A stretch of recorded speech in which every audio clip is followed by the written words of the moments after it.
There it goes. All right, does that come through, fellas? Yep, okay.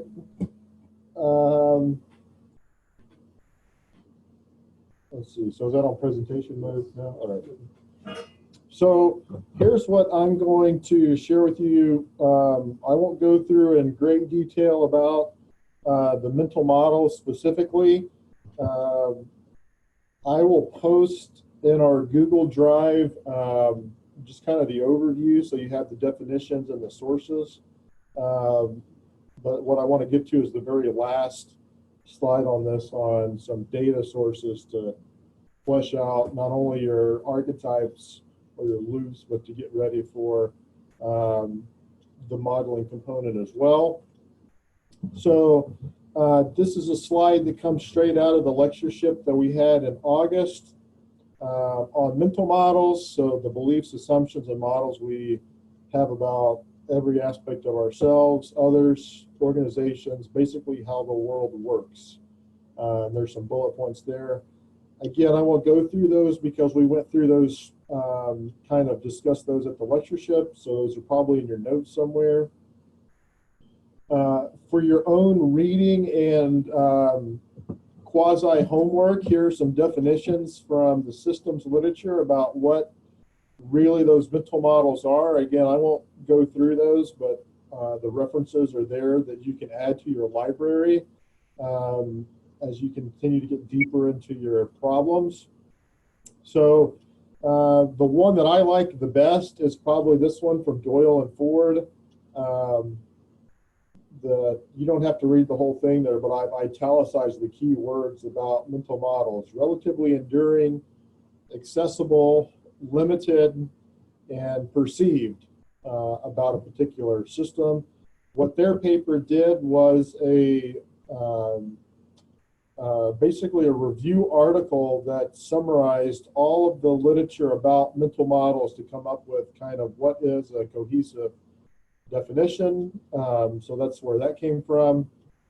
The longer one here is from J.W. Forster, the founder of the field, and the reference is there. We don't have to read this, but this is one of his sections of a paper that often gets clipped out to talk about mental models and goals and sort of the constraints that we have as thinkers just naturally. So that's kind of the first mention of mental models in any literature anywhere in regards of the term mental model. And so what things influence our mental models? Certainly memory, bias, who we view as heroes. So somebody mentioned earlier about sort of the some conservation policy versus the counter push on, instead of maintaining the grasslands, but maintaining the cowboy. So those sort of expectations or things that we look up to, first impressions, etc.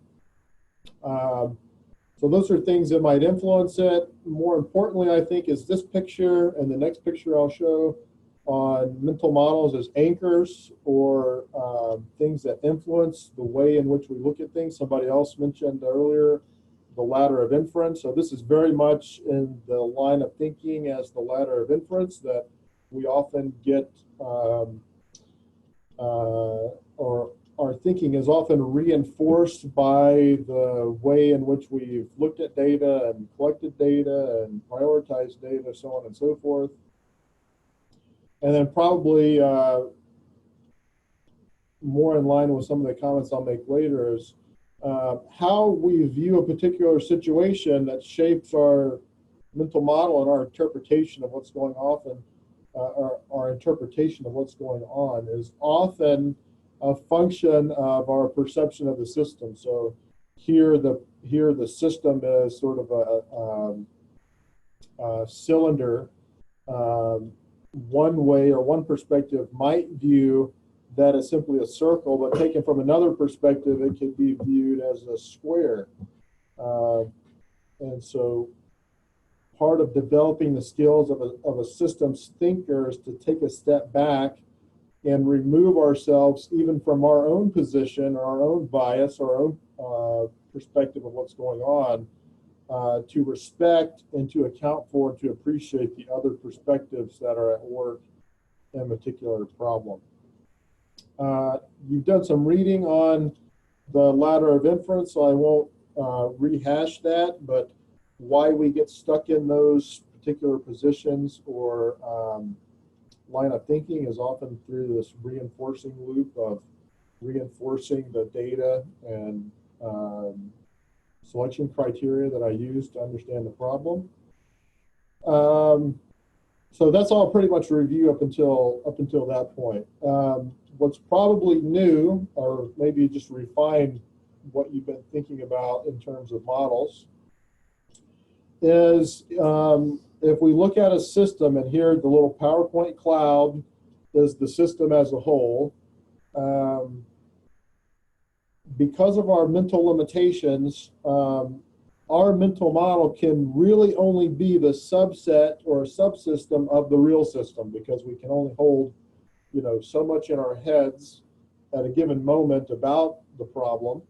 And so so it's going to be a reduction a little bit, hopefully not too much, but it's going to be a synthesis of what the real system is actually like. Now, you've noticed that the border of the mental model there is not solid. It's actually porous, because we can let certain things come into our mental model that we can learn, hopefully not forget. Sometimes we forget and that comes out.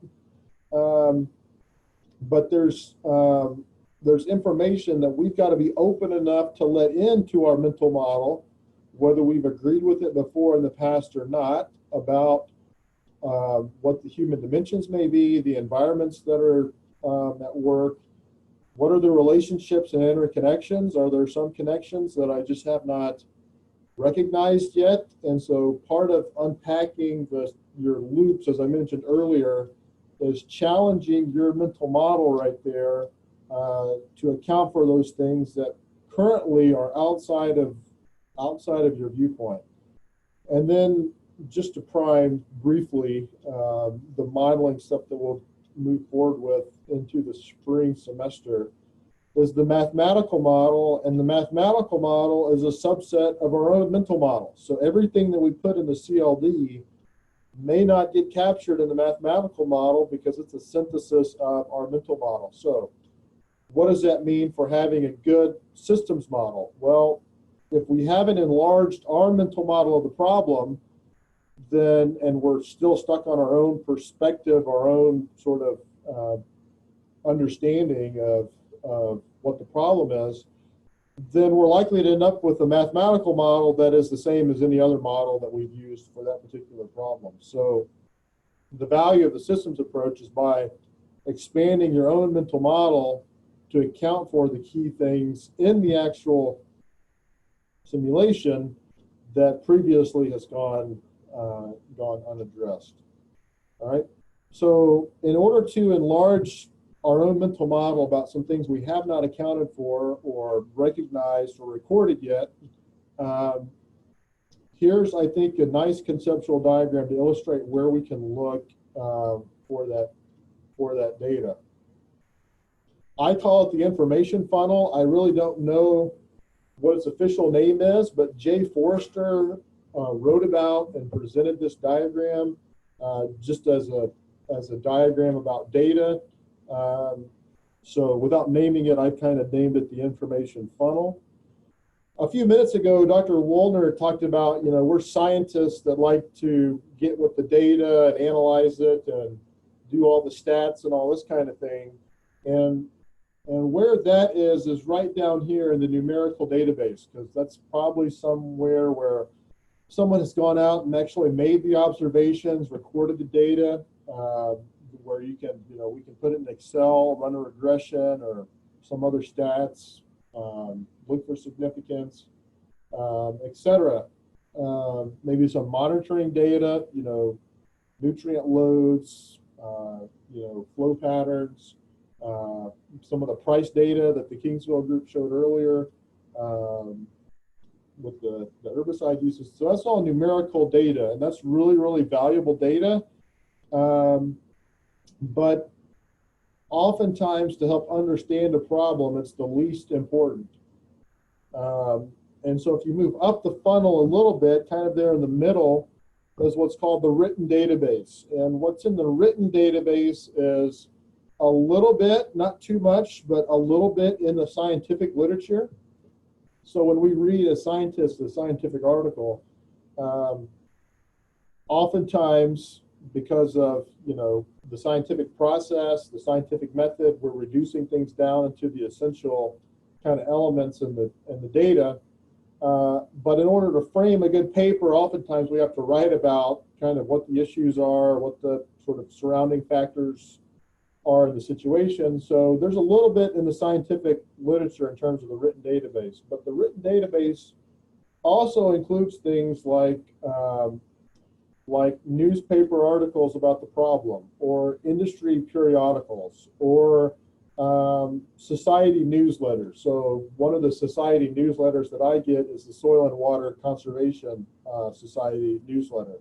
And so every week I get an email from the Soil and Water Conservation Society, and what they do is they aggregate in their newsletter news stories, whether it's from an industry outlet or a newspaper or a news feature on a television channel, anywhere in the country. They aggregate all those news stories into the newsletter with links. So I can go click on a story from Minnesota or California or wherever that's talking about a potential problem. So all that written database is really rich information about what the current perceptions are of the problem, who the primary stakeholders are in the problem, how they're reacting to certain policies or incentives that are out there. All that is sort of embedded in the written database that you can and should leverage to give you information about a potential problem. And then finally, the top of that information funnel says mental database, observation, and experience. This is where Jay Forrester said we should spend most of our time trying to understand and get to the bottom of, and that's the mental database, observation, and experience. And I actually just told the Kingsville guys here the other day, is that you got some USDA data, some price data, all that's good stuff, but where's your data lacking? And in a roundabout way, we finally came to, well, our data are lacking in the actual producer decision making, their perceptions of the problem, the policy perceptions of the problem, so on and so forth. And so, as I mentioned, Jay Forrester said that's really where the rich information is. It may not be written down. It may be something that we just talk about and share, but that is, I can't stress enough the importance of that piece of the information sources. And so kind of in line, again, with what Dr. Woolner mentioned earlier, as scientists, we tend to break things apart. And so we kind of get to the bottom of the funnel.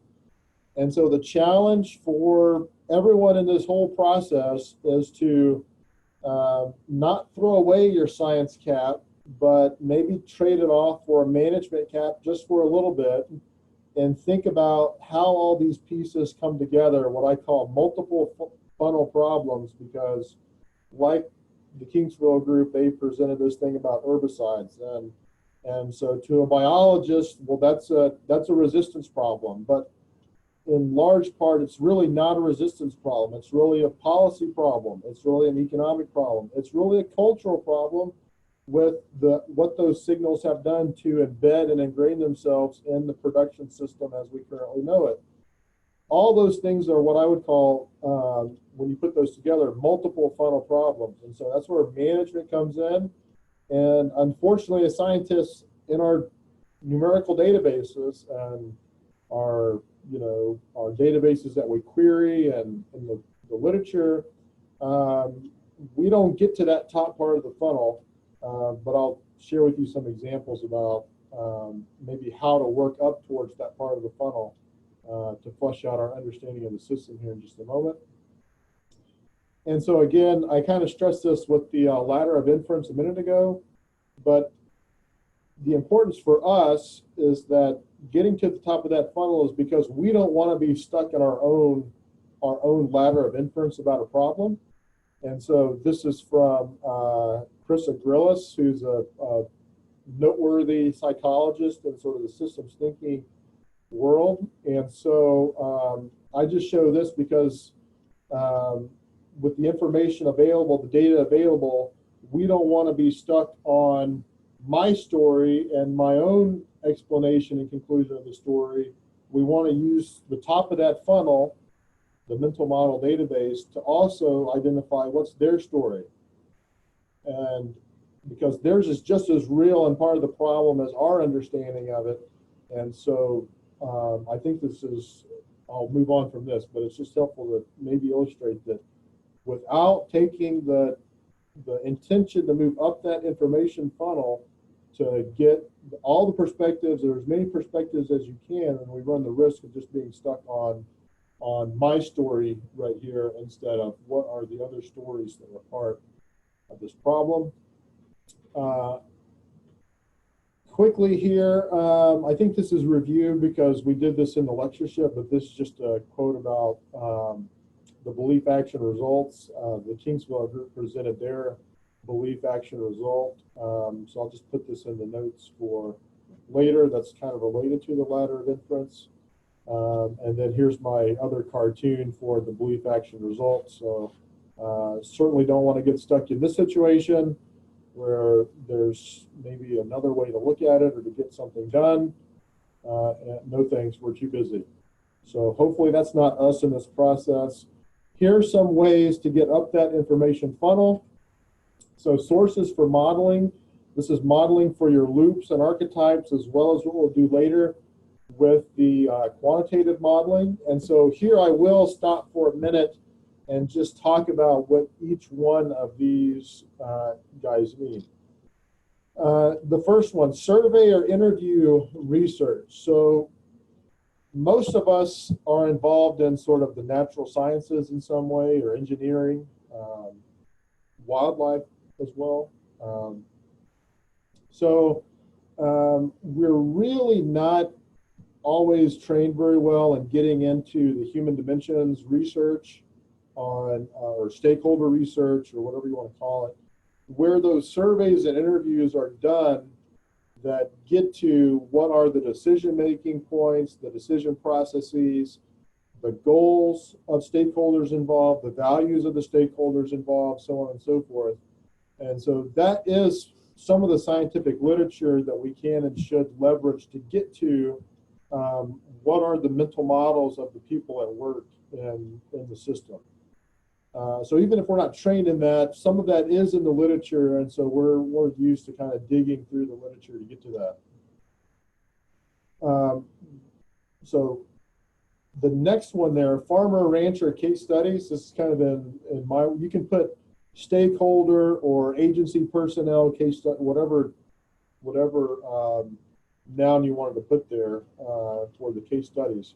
But let me just give an example of what I mean by this farmer rancher case study for data sources for mental models.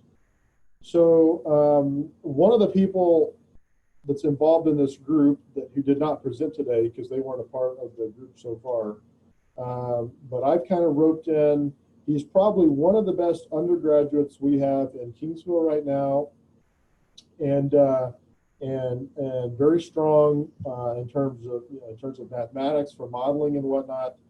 And so I said, well, hey, you're going to start grad school next year. We have this group going. Why don't you help Sri and Eric and Lupe work on their model? In order to do that, why don't you build your own model first? And so what he has done is develop his own farmer decision-making model about whether to switch to organic crop production from conventional crop production. And the primary data source that he found to help him populate his model was a report. It was from USDA, but it had almost no quantitative data in it. What this USDA report was a profile of farmers and ranchers in different regions throughout the country that had made the switch from conventional to organic production. And so they had gone through at each one of these little cases in like 3 or 4 pages each, went through and identified kind of where they were, what the conventional system was like in their area, what some of the challenges that the producer was facing,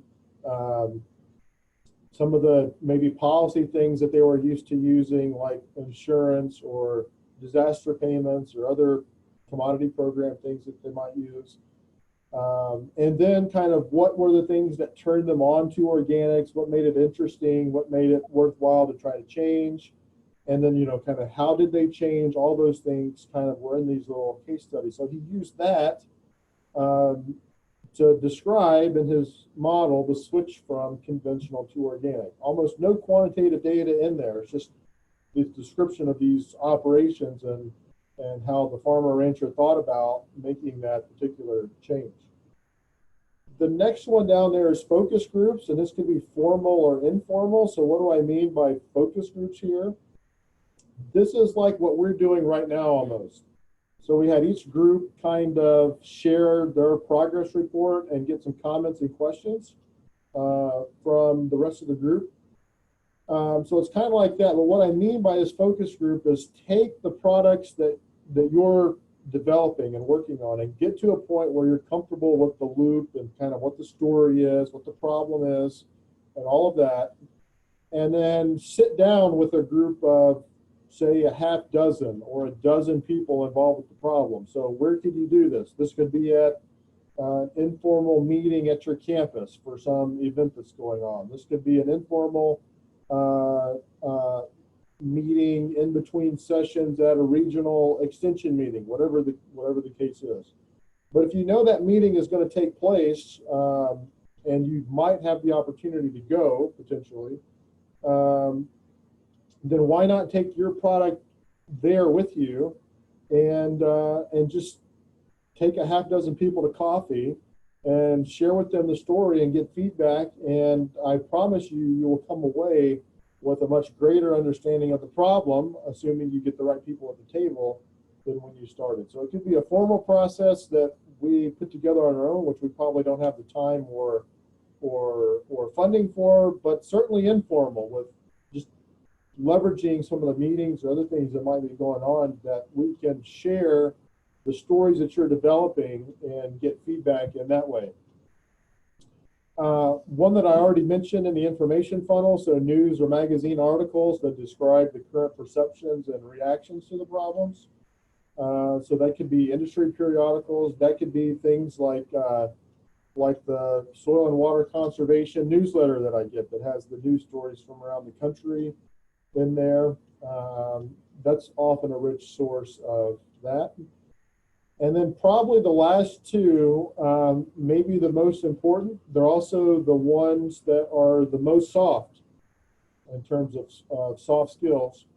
And that's interview quotes and excerpts and conversations. So what I mean by interview quotes and excerpts are, this could be something that's in one of those magazine articles, or, you know, on the television program, or, you know, the profile that's on YouTube that, you know, the conservation group is sharing around or whatever.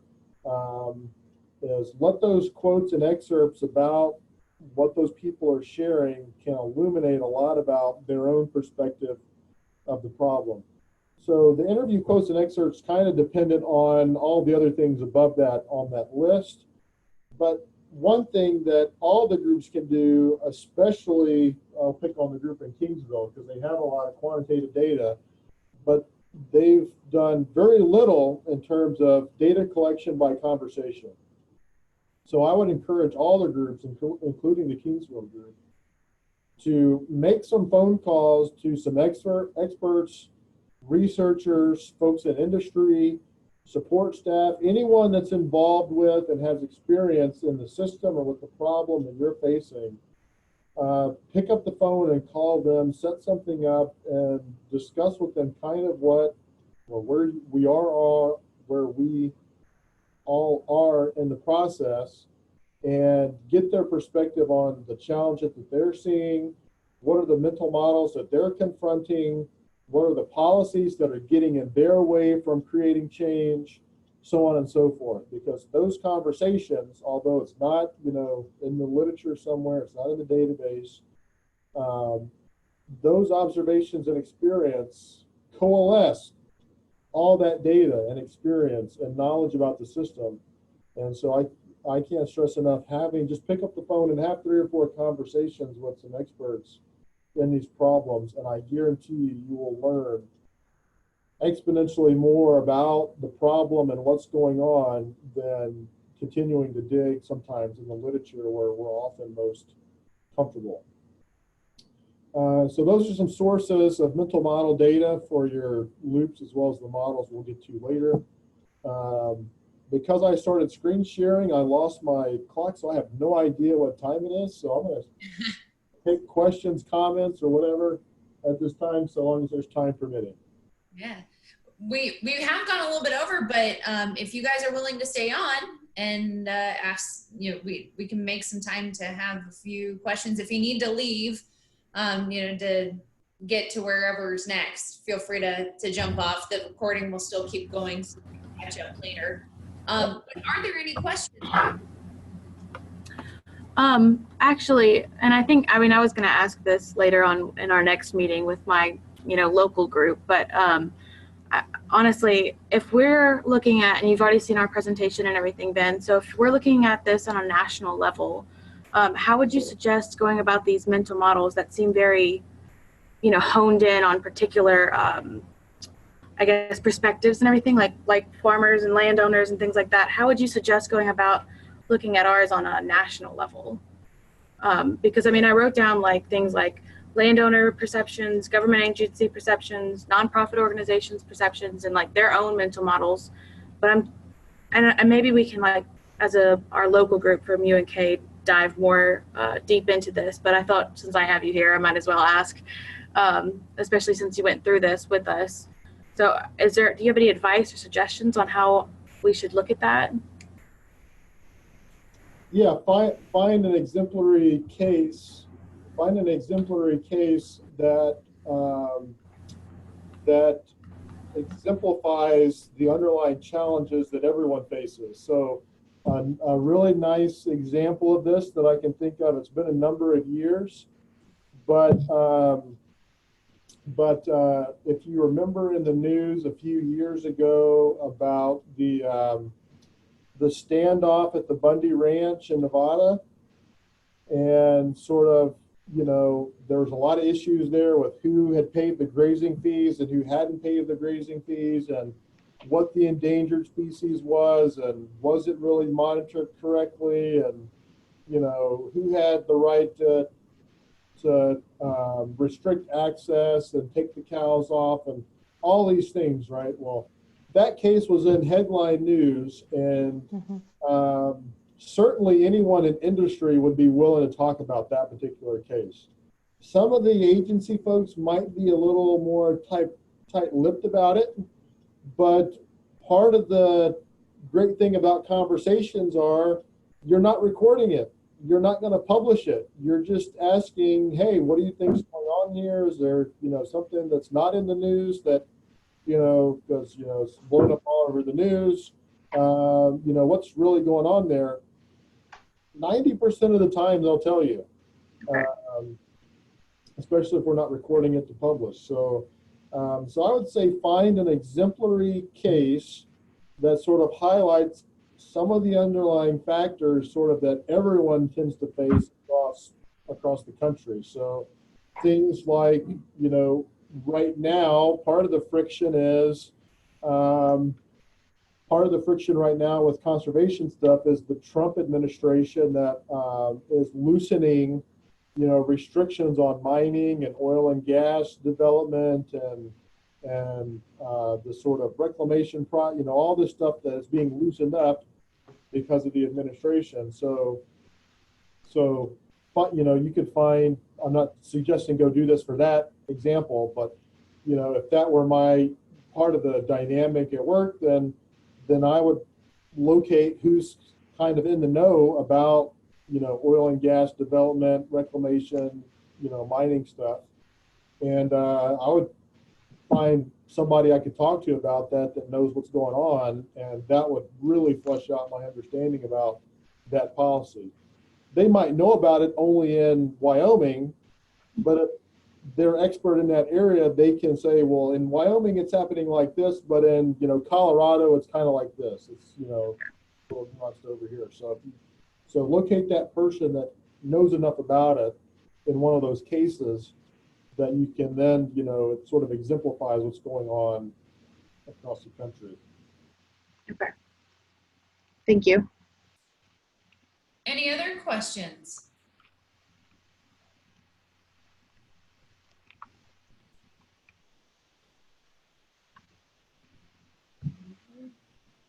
Okay, I'm hearing none. Of course, if any questions come up, you can contact your local mentor. You can contact any of the other mentors, and we can happily answer or point you in the right direction.